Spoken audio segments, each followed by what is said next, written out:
The fluorescent lights above my desk hummed their familiar tune as I stared at the Excel spreadsheet that had consumed the better part of my morning. Numbers danced across the screen: revenue projections, cost analyses, market penetration statistics. As senior data analyst for Meridian Tech Solutions, I'd grown accustomed to living in this world of algorithms and analytics, finding patterns where others saw chaos. The office buzzed with its usual Tuesday energy. Sarah from marketing was arguing loudly into her headset about campaign budgets, while the development team huddled around Jake's monitor, debugging what looked like a particularly stubborn piece of code. The smell of burnt coffee from the break room mingled with the faint scent of someone's microwave lunch, creating that distinctly corporate atmosphere I'd called home for the past 3 years. I'd always prided myself on being indispensable here. My quarterly reports had consistently shown revenue optimization opportunities that saved the company hundreds of thousands of dollars. Just last month, my analysis of customer churn patterns had helped the sales team retain 3 major clients worth over $2 million in annual contracts. The CEO, Marcus Reinhold, had even mentioned my work in the company-wide meeting, praising my invaluable insights and strategic thinking. That's why what happened next felt like a physical blow to my chest. "Daniel, can I see you in my office?" The voice belonged to Rebecca Martinez, our VP of Operations. Her tone was different, clipped, professional in a way that immediately set off alarm bells. I glanced up from my screen to find her standing behind me, arms crossed, her usually warm expression replaced by something cold and unreadable. "Sure, Rebecca. Give me just a second to save this. Now, please." The walk to her corner office felt like a death march. Every step on the gray carpet seemed to echo louder than it should. My colleagues' conversations became background noise as my mind raced through possibilities. Had I missed a deadline? Made an error in my last report? The quarterly review wasn't for another month, so it couldn't be performance-related. Rebecca's office overlooked downtown Seattle, with its backdrop of glass towers and the distant outline of Mount Rainier. On any other day, I might have admired the view. Today, the gray December sky seemed ominous, threatening. "Please, sit down." She gestured to the chair across from her mahogany desk, not meeting my eyes as she settled into her own seat. A manila folder sat prominently in front of her, my name typed neatly on the tab. "Daniel, I'm going to be direct with you. We're terminating your employment, effective immediately." The words hit me like ice water. For a moment, I couldn't process them. They hung in the air between us, impossible and surreal. "I'm sorry, what?" My voice sounded foreign to my own ears. "Your employment is being terminated. HR will explain the severance package and transition procedures." She opened the folder and slid a document across the desk. "This outlines the reasons for dismissal and the terms of your departure." My hands trembled slightly as I picked up the paper. The corporate letterhead seemed to mock me as I scanned the dense paragraphs of legal language. Words jumped out at me. Insubordination. Failure to follow direct instructions. Violation of company policy regarding confidential information. "This is about the Morrison account, isn't it?" I finally managed to say. Rebecca's jaw tightened. "Among other things, yes." The Morrison account. 3 weeks ago, I'd discovered something troubling in my analysis of our largest clients' usage patterns. The data suggested they were being systematically overcharged for services they weren't actually receiving, to the tune of nearly $300,000 over the past year. When I'd brought this to Rebecca's attention, she'd told me to keep it quiet while she looked into it. But nothing happened. Days passed, then weeks. When I'd pressed her about it, she'd become evasive, telling me it was above my pay grade and to focus on my regular assignments. Last Friday, unable to stomach the thought of our company essentially stealing from a client, even one as large as Morrison Industries, I'd prepared a detailed report and sent it directly to Marcus. "I was doing the right thing," I said, my voice gaining strength. "Morrison was being defrauded. As their technology partner, we have a responsibility." You went over my head. Rebecca's voice was sharp now, her professional mask slipping slightly. You were explicitly told to drop the matter, and you chose to ignore direct orders from your supervisor. That's textbook insubordination. So you'd rather keep stealing from them? The words were out before I could stop them. Rebecca's face flushed red, and I knew I'd just sealed whatever fate awaited me. That's exactly the kind of accusatory language that makes you unsuitable for continued employment here. She stood up, signaling the end of our conversation. Security will escort you to collect your personal items. Your access cards and company equipment need to be surrendered immediately. The next 30 minutes passed in a blur of humiliation. Dave from security, a guy I'd chatted with countless times about the Seahawks, now stood silently beside my desk as I packed 3 years of my professional life into a cardboard box. Personal photos, a coffee mug my sister had given me for my birthday, a small succulent plant that had somehow survived under the fluorescent lights. My colleagues watched with the morbid curiosity that workplace executions seem to inspire. Some looked sympathetic. Sarah mouthed, "I'm sorry," from across the office, while others quickly averted their gazes, perhaps afraid that acknowledging me might somehow mark them as next. Jake from the development team was the only one brave enough to approach. "This is bullshit, man," he said quietly, helping me wrap my computer cables. "Everyone knows you're one of the best analysts we have." "Thanks, Jake." The words came out rough. I was fighting to keep my composure, to maintain some shred of dignity in this very public humiliation. "What are you going to do?" I looked around the office one last time, at the cubicles and conference rooms where I'd spent so many hours, at the whiteboard still covered with my notes from yesterday's brainstorming session, at the window where I'd watched countless sunsets while working late. I have no idea. The December air hit me like a slap as I stepped out onto Fifth Avenue, cardboard box clutched against my chest. The afternoon crowd moved around me with typical Seattle urgency. Everyone heading somewhere important, everyone part of some larger purpose. I stood on the sidewalk feeling completely untethered, watching the windows of the Meridian building grow smaller as I walked away. My apartment in Capitol Hill felt different when I got home. The same exposed brick walls, the same hardwood floors, the same view of the city skyline.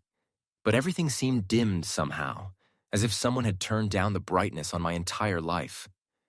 I set the box on my kitchen counter and stared at it for a long time before finally opening a beer and collapsing onto my couch. The first day was the worst. I woke up at my usual 6:30 a.m., my body trained by years of routine, only to remember I had nowhere to go. The silence in my apartment was deafening. No morning emails to check, no meetings to prepare for, no spreadsheets demanding my attention. Just an empty day stretching ahead of me like a desert. I spent most of Wednesday online, scrolling through job boards with growing desperation. Senior data analyst positions were scarce, and the few that existed either paid significantly less than what I'd been making or required relocating to places I'd never want to live. By evening, I'd sent out 7 applications and received 2 automated rejection emails. Thursday brought a small glimmer of hope in the form of a call from my Uncle Robert. Uncle Rob had always been the black sheep of our family, the entrepreneur who'd made and lost several fortunes, the one who showed up to family gatherings with wild stories about his latest business venture. He'd heard about my situation through my mother and wanted to meet for drinks.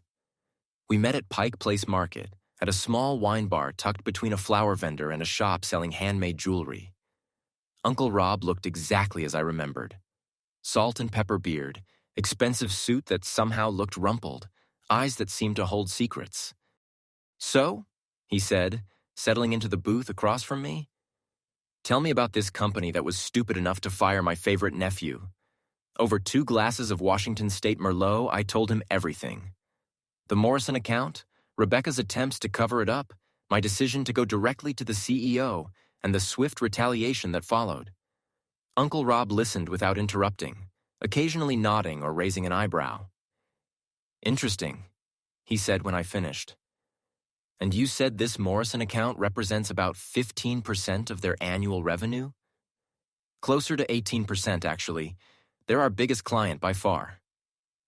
Uncle Rob was quiet for a long moment, swirling his wine thoughtfully. Daniel, what do you know about corporate acquisition? Not much. Why? He leaned forward, lowering his voice despite the noisy atmosphere of the market. I've been looking for a good investment opportunity, something in the tech sector, preferably with established client relationships and proven revenue streams. You're thinking about buying Meridian? The idea was so absurd I almost laughed. I'm thinking about a lot of things. His expression was serious now. Tell me, how well do you really know that company? Not just your department, the whole operation. Finances, contracts, organizational structure. Pretty well, I think. I had access to most of the financial data for my analyses. Plus, I've been there long enough to understand how everything fits together. I paused, studying his face. Uncle Rob, what are you thinking? I'm thinking that sometimes the best revenge is massive success. He finished his wine and signaled the waitress for the check. And I'm thinking that you might be exactly the inside knowledge I need to make a very interesting business decision. That night, I couldn't sleep. Uncle Rob's words kept echoing in my mind. The idea of somehow acquiring Meridian seemed impossible. The company had to be worth millions. But something about his confidence was infectious. He'd made fortunes before in industries he'd known nothing about. What if he was serious? Friday morning brought an unexpected phone call that changed everything. Is this Daniel Morrison? The voice was unfamiliar, professional. Yes, this is Daniel. This is James Henderson from Morrison Industries. I understand you recently left Meridian Tech Solutions? My blood ran cold. Morrison Industries, our biggest client. The same Morrison account that had cost me my job. Yes, that's correct. Mr. Morrison, we've been conducting an internal audit of our technology partnerships, and some irregularities have come to light regarding our relationship with Meridian. I believe you may have some insight into these matters. Would you be available for a meeting this afternoon? The Morrison Industries headquarters occupied 3 floors of the Columbia Center, downtown Seattle's tallest building. As I rode the elevator to the 42nd floor, I tried to calm my racing heart. Whatever this was about, it couldn't be a coincidence. James Henderson turned out to be a sharp-dressed man in his 50s with the kind of penetrating gaze that suggested he'd seen every corporate trick in the book. His office was austere but expensive leather and mahogany with floor-to-ceiling windows offering a commanding view of Elliott Bay. Mr. Morrison, he began, settling behind his desk, we've discovered some concerning discrepancies in our monthly billing from Meridian Tech Solutions. Charges for services that don't appear in our usage logs, premium packages we never authorized, consulting fees for work that was never performed. He slid a thick folder across the desk. Inside were printouts of invoices, usage reports, and what looked like internal Meridian documents I'd never seen before. The total amount appears to be just under $300,000 over the past 14 months. I tried to keep my expression neutral, but inside I was reeling. This was exactly what I'd suspected, but seeing it laid out in such detail was staggering. We understand you were terminated from Meridian earlier this week, Henderson continued. We also understand that you may have tried to bring these irregularities to management's attention. How did you? We have our sources. His smile was thin. Mr. Morrison, Morrison Industries takes fraud very seriously. We're prepared to pursue both civil and criminal charges against Meridian Tech Solutions. However, we'd prefer to resolve this matter quickly and quietly. He leaned back in his chair, studying my face. We're also in the market for a new technology consulting partner. Someone with deep knowledge of our systems and a proven track record of integrity. The meeting lasted 2 hours. By the end, I understood that Morrison Industries wasn't just looking for restitution. They were looking for revenge, and they wanted me to help them get it. The weekend passed in a blur of phone calls, research, and planning. Uncle Rob, it turned out, had spent Friday making inquiries of his own. By Saturday evening, we were sitting in his home office in Queen Anne, surrounded by financial documents and legal pads covered with calculations. Here's what we know. Uncle Rob said, pointing to a spreadsheet on his laptop screen. Meridian's annual revenue is approximately $12 million. Morrison Industries represents about $2.2 million of that, their biggest account by far. And if Morrison pulls their contract? Immediate revenue loss of 18%, plus they'll likely have to refund the fraudulent charges. That's a swing of nearly $3 million. He scrolled down to another section of the spreadsheet. Factor in the legal costs, potential criminal charges, and the reputational damage, and Meridian is looking at a very serious financial crisis. Serious enough for a buyout? Serious enough that Marcus Reinhold might be desperate enough to entertain offers he'd otherwise laugh at. Uncle Rob closed the laptop and leaned back in his chair. Daniel, I've been doing some research on your former boss. Meridian isn't just his company, it's his entire net worth. His house, his kids' college funds, his retirement, it's all tied up in company stock. The implications were staggering. So if the company goes under, he loses everything. Uncle Rob's expression was serious, which means he has every incentive to try to salvage what he can. Sunday night, I called in sick to my job search. Instead, Uncle Rob and I spent the day with his attorney, a sharp woman named Patricia Chen who specialized in corporate acquisitions. By the end of the day, we had a preliminary offer prepared and a strategy for presenting it. The plan was audacious in its simplicity. Morrison Industries would formally notify Meridian of the discovered fraud and demand immediate restitution, plus terminate their contract effective in 30 days. Simultaneously, Uncle Rob would present an offer to acquire Meridian at a steep discount, positioned as a lifeline that would allow Marcus to avoid bankruptcy and criminal prosecution. Monday morning arrived gray and drizzling, typical Seattle weather that somehow felt appropriate for what was about to unfold. I stood across the street from the Meridian building, watching my former colleagues arrive for work, probably unaware that their professional lives were about to be turned upside down. At exactly 9 a.m., James Henderson's assistant would be delivering the fraud notification to Rebecca Martinez. At 9:30 a.m., Patricia Chen would be calling Marcus Reinhold to request an emergency meeting. By 10 a.m., Marcus would understand that his company was facing an existential crisis. My phone buzzed with a text from Uncle Rob. Henderson's people just delivered the letter. Phase 1 complete. I found myself thinking about Rebecca, probably sitting in her office right now reading the Morrison Industries letter. Was she panicking? Calling her lawyer? Trying to figure out how to spin this disaster? Part of me felt a savage satisfaction at the thought, but another part, the part that had once respected her as a mentor, felt something closer to pity. The call came at 10:47 a.m. Daniel, this is Marcus Reinhold. His voice sounded strained, older somehow than it had just a week ago. I took a deep breath and tried to keep my tone neutral. Hello, Marcus. I think we need to talk. The meeting took place that afternoon in Marcus's office, the same corner suite where I'd been congratulated for my work just months earlier. Now the atmosphere was completely different. Marcus looked haggard, his usually immaculate appearance showing signs of stress. Dark circles under his eyes suggested he hadn't slept much. I want you to know, he began, that your termination had nothing to do with the Morrison situation. Rebecca acted on her own, against my wishes. It was a lie, and we both knew it, but I let it pass. I also want you to know that we're prepared to offer you immediate reinstatement. Senior data analyst, with a 20% salary increase and stock options. That's generous, I said carefully. You were right about Morrison. We should have listened to you from the beginning. He rubbed his temples, looking every one of his 53 years. Daniel, I need your help.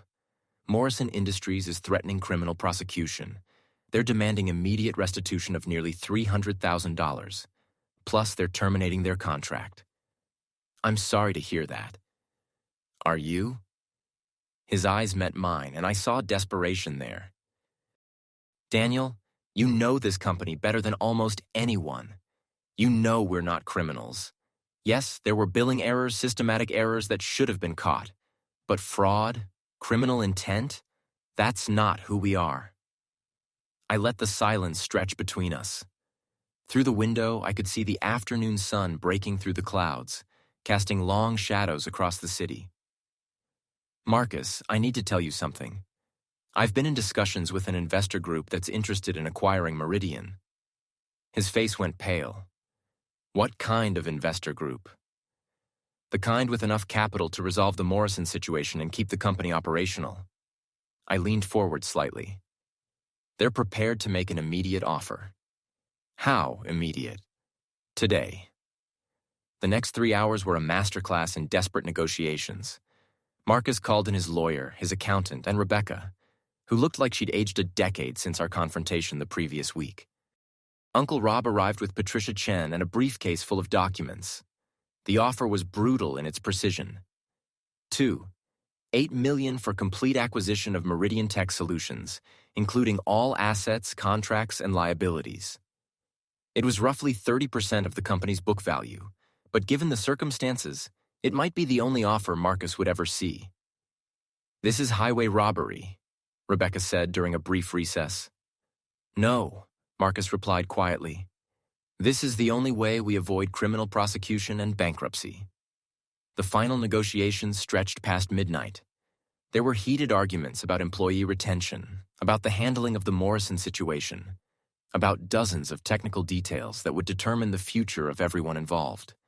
But by 1:30 a.m. on Tuesday morning, we had a signed letter of intent. The week that followed was a blur of due diligence, legal reviews, and preparation. Uncle Rob's team of accountants and lawyers descended on Meridian like a swarm, examining every contract, every financial record, every piece of intellectual property.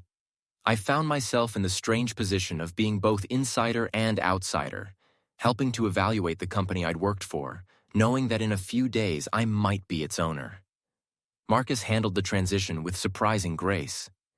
He met with every employee personally, explaining that the company was being acquired, but that jobs would be protected. He worked with Uncle Rob to ensure a smooth handover of client relationships. He even personally called Morrison Industries to apologize and arrange for immediate restitution. Rebecca was less gracious. She submitted her resignation on Wednesday and was gone by Friday, taking nothing more than a box of personal items and a bitter expression. Jake and several others from the development team sought me out to ask about their futures under the new ownership. "Will you be staying on?" Jake asked during what had become an impromptu goodbye happy hour at a nearby bar. "I think so," I said, though in a different capacity. The final signing took place the following Tuesday, exactly 1 week after my termination. The same conference room where I'd attended countless meetings, where I'd presented my analyses and celebrated quarterly victories, now hosted the transfer of ownership from Marcus Reinhold to Robert Morrison, my uncle, though that detail remained carefully undisclosed.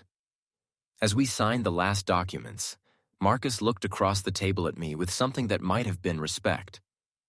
"I hope you'll consider staying on as Director of Analytics," he said. "The company needs someone with your integrity." "Actually," Uncle Rob interjected with a slight smile, "I think Daniel will be taking on a somewhat broader role."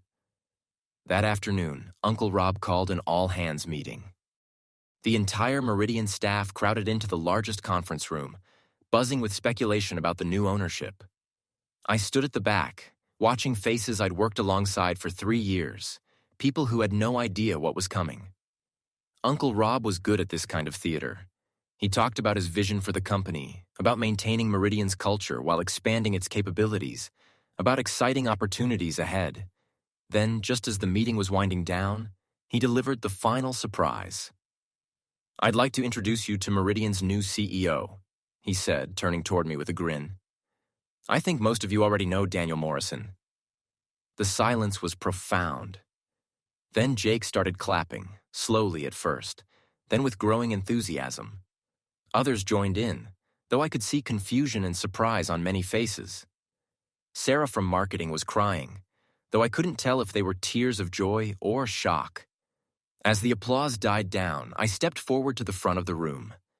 A week ago, I'd been escorted out of this building with my belongings in a cardboard box. Now I stood before my former colleagues as their new boss. "I know this must come as a surprise," I began, my voice steadier than I felt. A week ago, I was fired from this company for trying to do the right thing.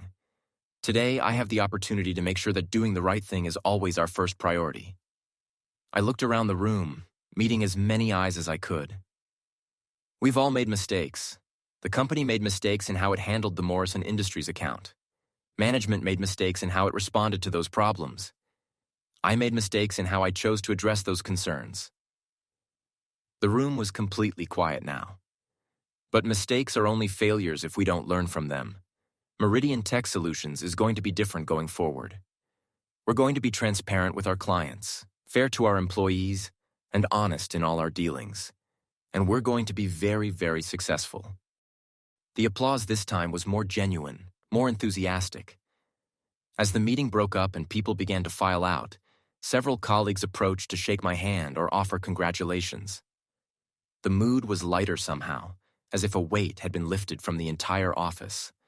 Later that evening, I stood alone in what was now my office, the same corner office where Marcus had built his company, where Rebecca had tried to cover up the fraud, where I'd been offered reinstatement just days ago. The city spread out below me, lights twinkling in the gathering dusk. My phone buzzed with a text from my mother. Saw the news online. So proud of you, honey. Dad would have been proud too. I thought about my father, who died when I was in college. He'd been an engineer, a man who believed in hard work and honest dealing. He'd taught me that doing the right thing wasn't always easy, but it was always right. I wondered what he'd think of how the past week had unfolded. The firing, the fraud discovery, the acquisition, the promotion to CEO. Would he approve of the way I'd used inside knowledge to help orchestrate Meridian's downfall and subsequent acquisition? Would he see it as justice or revenge? I wasn't entirely sure myself. What I did know was that I'd been given an extraordinary opportunity. A chance to build something better from the ruins of something broken. A chance to prove that integrity and success weren't mutually exclusive. A chance to create the kind of company where employees like Jake wouldn't have to worry about being fired for doing the right thing. The intercom on my desk crackled to life. Mr. Morrison? It was Janet, the executive assistant who'd worked for Marcus for 8 years and had agreed to stay on. Your uncle is here to see you. Uncle Rob knocked and entered, carrying 2 glasses and a bottle of champagne. Thought you might want to celebrate. We stood at the window, glasses in hand, looking out over the city where both our fortunes had been made and lost and made again. Any regrets? He asked. I thought about it for a long moment. A week ago, I'd been a senior data analyst with a steady job and a comfortable life. Now I was the CEO of a company worth millions, with dozens of employees depending on my decisions and major clients trusting my leadership. Ask me in a year, I said finally. Uncle Rob laughed and raised his glass. To doing the right thing, even when it's complicated. 2 second chances, I countered. We clinked glasses as the sun set over Seattle, painting the sky in shades of gold and crimson. Tomorrow would bring new challenges, rebuilding client relationships, implementing the changes I'd promised, proving that the faith Uncle Rob had placed in me was justified. But tonight, I allowed myself to savor the impossible turn my life had taken. 7 days ago, I'd walked out of this building carrying a cardboard box and my wounded pride. Tonight, I owned the building and everything in it. Sometimes justice comes in the most unexpected forms. Sometimes the right thing and the profitable thing turn out to be the same thing. And sometimes, just sometimes, the good guys actually win. I raised my glass to the window, to the city beyond, to whatever came next. To new beginnings, I whispered to the Seattle skyline. The lights of the city twinkled back at me like a promise.